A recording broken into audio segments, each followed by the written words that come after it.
Welcome. In front of me is a Samsung Galaxy Tab A9 Plus, and today I will show you how you can capture a screenshot on this device. So to get started, you want to open up content that you wish to capture. I'll be using my home screen as an example for this, so it's already open and visible. Once your content is prepped, meaning visible on your screen, simply press power button and volume down at the same time. You have a flash and then a pop-up at the bottom with an edit and share option visible for a brief moment.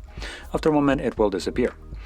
And once it does so, you can find that screenshot in your gallery application by either going into photos and having it right as a first one visible here, or later on you can go to albums and screenshots.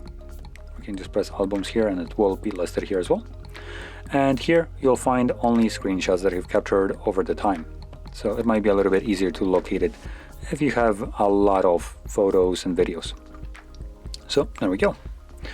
Now, if you found this video helpful, don't forget to hit like, subscribe, and thanks for watching.